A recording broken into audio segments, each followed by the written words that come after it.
Well, hello everybody, and welcome to another Sales Off shot update video.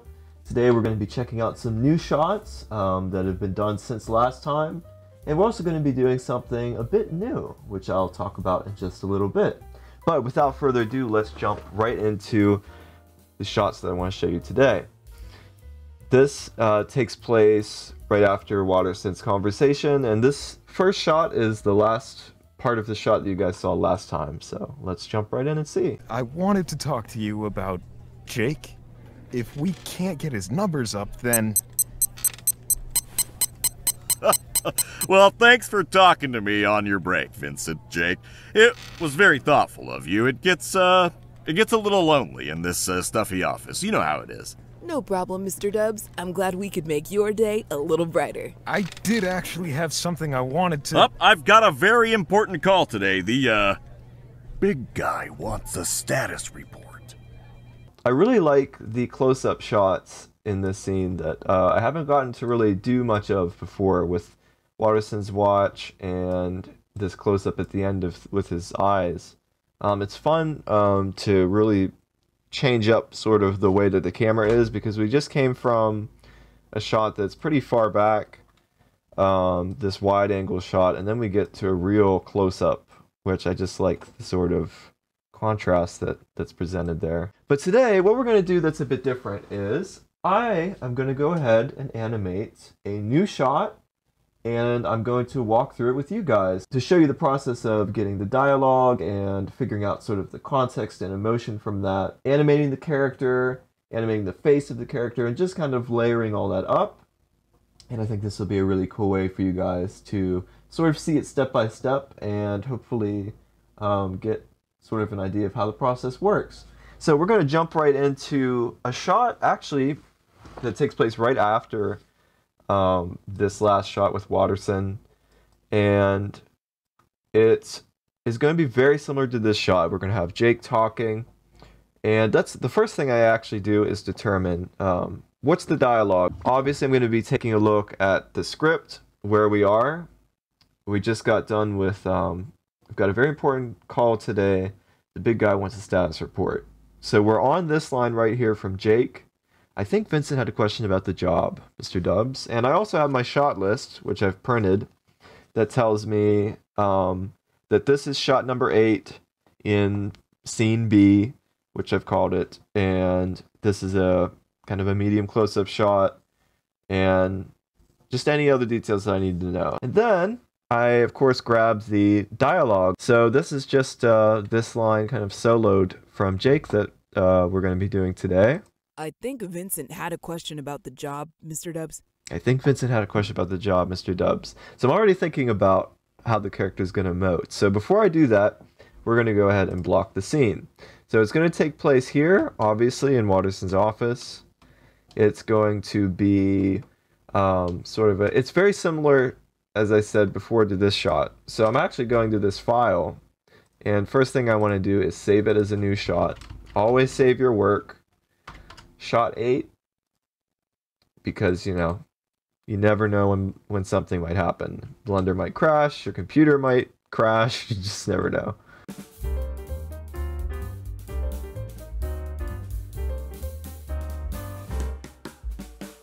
Alright, so I've got the characters where I want them to be, I've got the camera where I want it to be. Sort of here, looking a little bit more, I think, towards Jake, since Jake is speaking. And they're already in great starting poses. This really isn't going to have a lot of crazy changes in their body movements, and I'll even show you how you can automate that process a little bit with having their bodies just sort of naturally move a little bit around.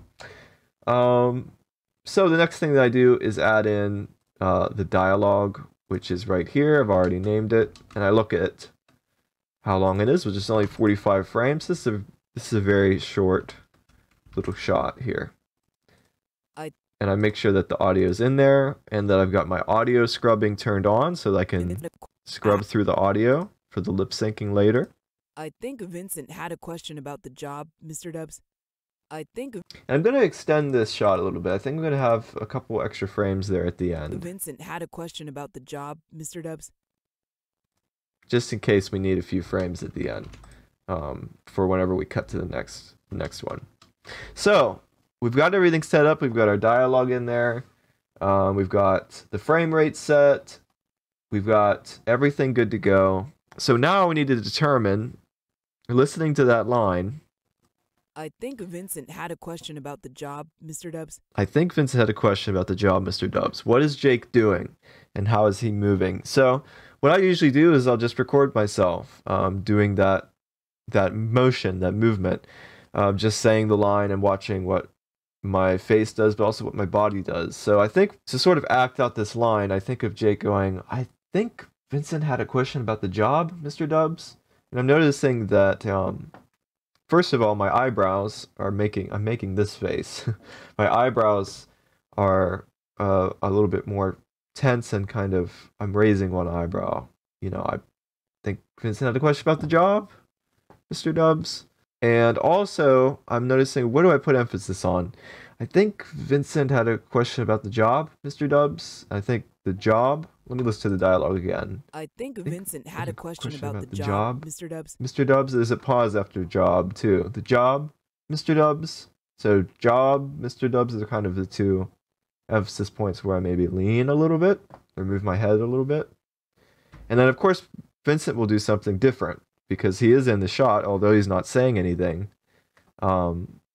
He's going to be also moving, but we'll worry about him after. Look, it's easy to get bogged down with all of the things that are in front of you, all these details you got to do. So focus on one character at a time. We're only worrying about Jake right now. We can go ahead and hide Vincent away for a second, just so that we're focused in. And if you want, we could even move him on a separate layer and just get rid of the background.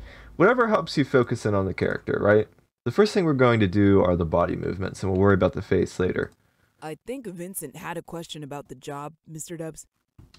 So, first of all, I want his body to have some natural movement to it. I want it to always be moving a little bit. And rather than trying to do that by hand, it's kind of a little bit of random movement. So we can actually randomize that. I'm going to insert a keyframe in here. I've basically picked this bone that moves his whole torso. And we're going to go to the rotation here and go to modifiers. And we're going to add noise. What this does is moves his body a lot. You can see this sort of waveform that's generated of how the motion's going to be. So what we want to do is stretch that out and lower the amount of noise. So we want to lower the speed and lower the amount. And I usually go about 0.025, and I want it pretty slow. I think Vincent had a question about the job. You see that just ever so slightly moving. So we're going to copy and paste that over to the other axes. So that was X, and we can also do Y and Z. And then I changed the seed on them so they're a little bit more random. Mr. Dubs. I think Vincent and now he's had just a question about the job, moving a little bit. And we didn't even have to do that. It was done for us already. So that's nice. That makes it a little bit easier, and it kind of creates a natural... It just gives him a little bit of life right off the bat. I think that his head is going to tilt. I think.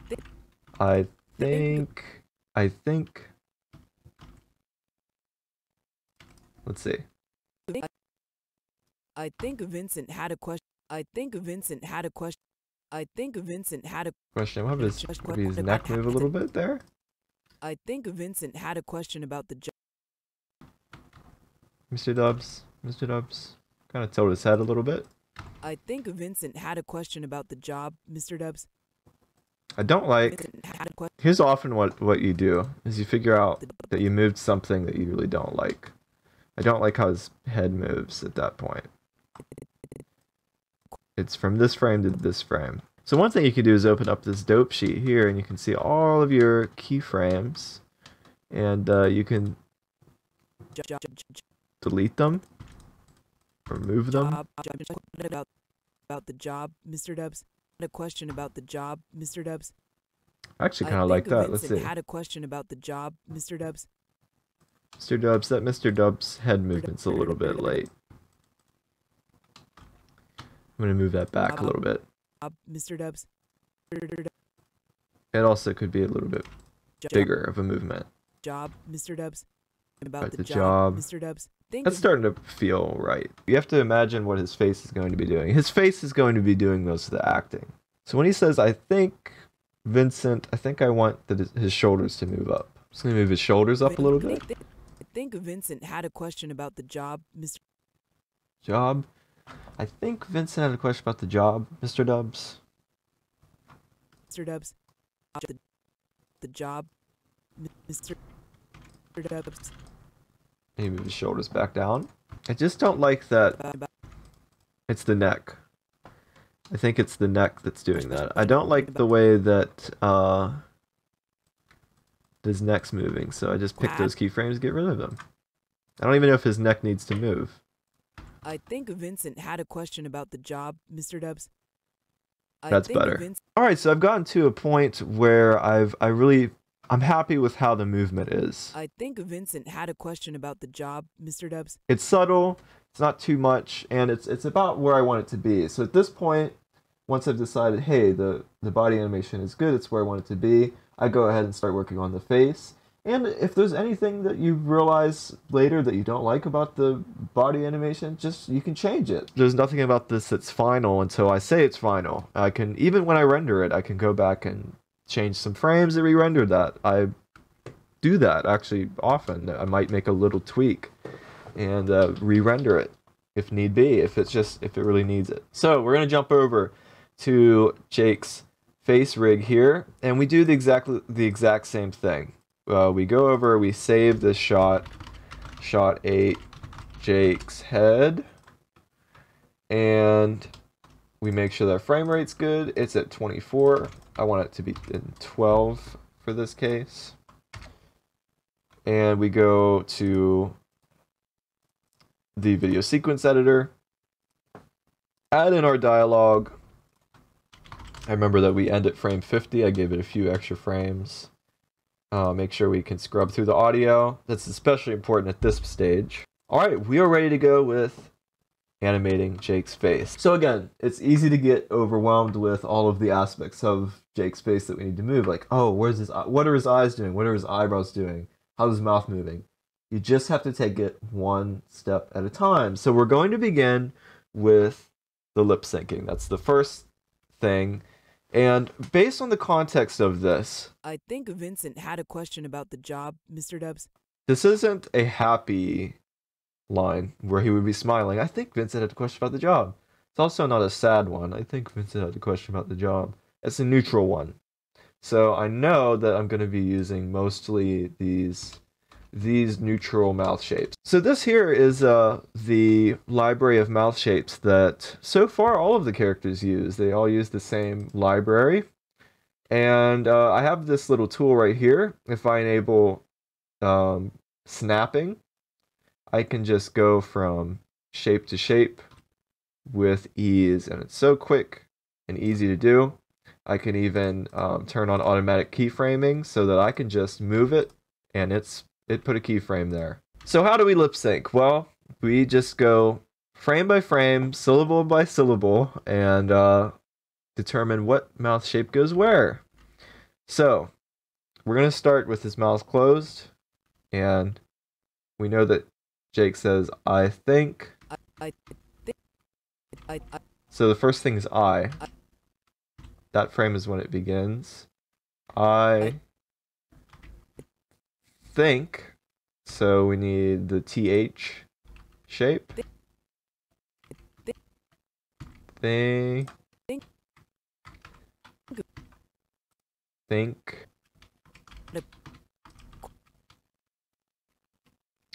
Animators are crazy, as you can probably see, as we're going frame by frame. Little pause here. And then we'll end it with that neutral face. So let's watch it. Let's see. I think Vincent had a question about the job, Mr. Dubs. I think Vincent had a question about the job, Mr. Dubs. Now, what I might do, sometimes I want to add a little extra expression with the position of the mouth. So I'll turn off snapping sometimes and determine. I might move his mouth over just sort of to the side a little bit. Alright, I'm going to turn off my automatic keyframing now, and we're going to move to the next phase. We're going to head into animation here. Now we're going to animate the face. So let's put in some blinks. I think I feel like there's one here. It's kind of it's subjective where you would put blinks, right? Now for blinks, I do basically just 2 frames with the eyes closed, and then so it goes from open, closed, closed, open. That's how I usually do blinks, unless it's a slower blink than we actually see the movement of the eyelids. But I usually try to keep them pretty quick, not too quick to where it's super fast. And I only have to do this once, by the way. I just have to get everything in position, make sure that the eyelids aren't poking through, or the whites of the eyes aren't poking through. Put a keyframe in. And then this is where this dope sheet editor comes in handy. I think we just duplicate that frame. So we've got a frame with the eyes open, closed, closed, open. And we can take those 4 frames. I think Vincent had a question about the... and paste them wherever else we want that.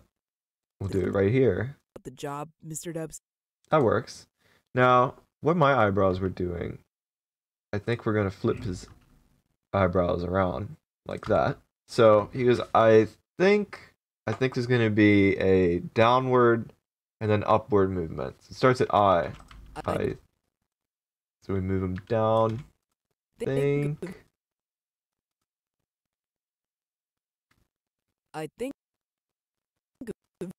that's good. I think it just needs to be a little bit quicker. Yeah.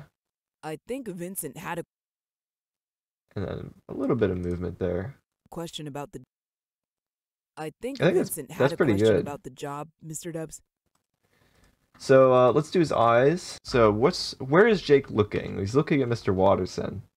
And I'm actually going to load up... I have a reference shot from the last one here that I can look at. Let's scale this up so you guys can actually see it. So he's here, and we know Watterson stood up. We're going to have him look about there, just a little bit upward. He's really looking at us. I kind of put the camera where, sort of where Watterson's eye line is. And I think when he says this, he probably should be looking over more toward Vincent, I think. And I think I might do a little micro eye movement here. Had a question about... and maybe one more little eye movement. So there's not a lot going on here with his eyes. He's just looking maybe back and forth at Watterson and Vincent. I think Vincent had a question about the job, Mr. Dubs. Might add, maybe have his eyelids come up a little bit at the end. About the job, Mr. Dubs. Yeah. I think Vincent had a question about the job, Mr. Dubs. Alright, so I'm pretty happy with that. I've got the facial animation where it needs to be. So the body's done, the face is done. All we need to do is put the face on the body. So let's go ahead and render this out. So this is how it renders out. We have a transparent background and just a square here. I make sure this is at a nice resolution. I make a whole new folder for this particular shot, and I'll make a new folder for this head render, and it's just Jake's head. We're good to go. We save. We have the right frame rate, right resolution, the right number of frames. Let's hit render. And now it's just a little waiting game. We just have to wait for the shot to render out. So once this is done rendering, we have kind of a magical moment where we put these 2 things that we've animated together. And for me, this is when it really clicks, because this is basically, unless I make any other changes, the final animation for that character, and we actually get to see the entire thing that we've done. And at this point, when I'm rendering something, this is when you get up, you get a drink of water. I'll usually go listen to music or just something. It depends on how long it takes for it to render. But you've got to balance and step away from the screen and from the animating and just kind of get a good mental and physical balance. But it's done. Go back to our shot here. And what I do is I import all of these frames it should all line up perfectly. Let's check it out. Here we go. I think Vincent had a question about the job, Mr. Dubs. I think Vincent had a question about the job, Mr. Dubs. And now you can see how, when we were animating his face, his head wasn't moving at all. And we were just moving his eyes and mouth and eyebrows. And then with his body, we were moving his body, but we didn't see anything with his face. And now you can see how the two kind of go hand in hand. And we get those little micro movements from him. That's great. I'm happy with that. But we're not done. We have another character to do, and that's Vincent. But luckily, Vincent isn't speaking the shot, so we don't have to do the whole lip sync process, really.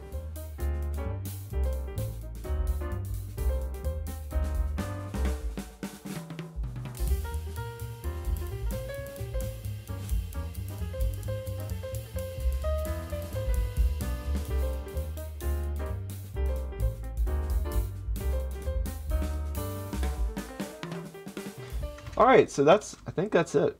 Let me watch it again. Vincent had a question about the job, Mr. Dubs. Yeah. So the same thing with Jake. We go ahead and make a folder for this, and we just start to animate it. And just wait for the render to finish up. Alright, so the render has completed. And now we go back into the shot again. And go over to Vincent here. Add those frames in. Now it does tend to run a little bit slow when we have both the characters' faces on screen, so I'm just gonna hide Jake for a minute. About the job, Mr. Dubs. Yeah, that's perfect. I think Vincent had a question about the job, Mr. Dubs. It makes me smile whenever it conveys, what I was trying to get it to convey. So now that the shot is complete, we're going to do the final render of it. And what I usually do is put it on separate layers so that I can composite it together, add different effects or little outline shadows or whatever I want to do. And depending on how much is going on, there might be a lot of layers, there might be just a few. With this one, there's only 2 layers. We have the desk in front of them, but we don't actually see it, so we don't have to worry about that. Really, it's just 1 layer for Vincent and Jake, and 1 layer for the backdrop. So for the backdrop, it's easy. This is a static shot. It doesn't even move. So we can just save the backdrop out like this.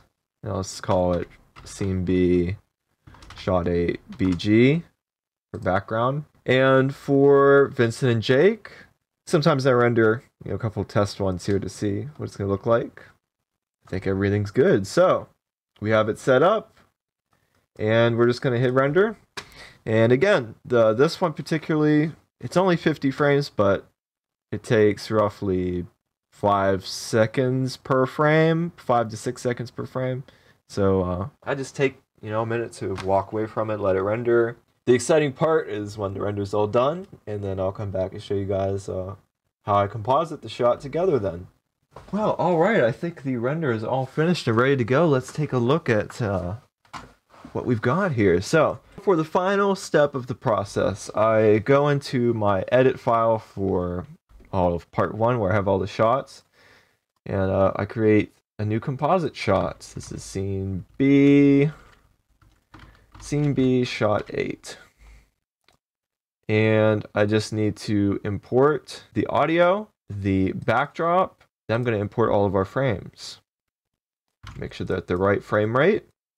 We plop these in, plop our backdrop in, and here's the finished animation. So I'm going to do a few little tweaks here. First of all, I always like to add this little shadow behind them, because it kind of makes them look almost like cutouts. I think it just adds a little bit of difference between them and the background. And you know what?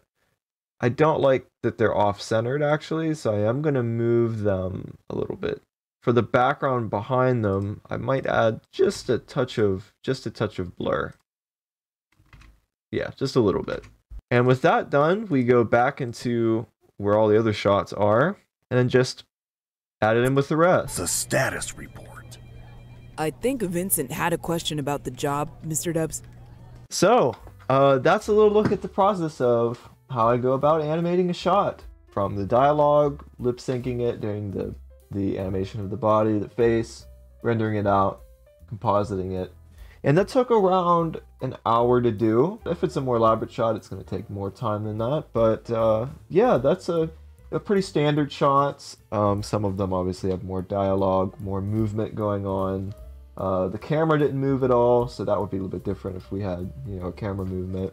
Hopefully you can glean some tips and tricks from what I've shown you there. I kind of have some little methods that are just kind of my own thing that I've developed from the way that the characters are designed and modeled. But I hope you guys enjoyed that little look at making a shot for the sales off. And as always, I hope you have a great rest of your day, a great rest of your week, and I'll see you all in the next video.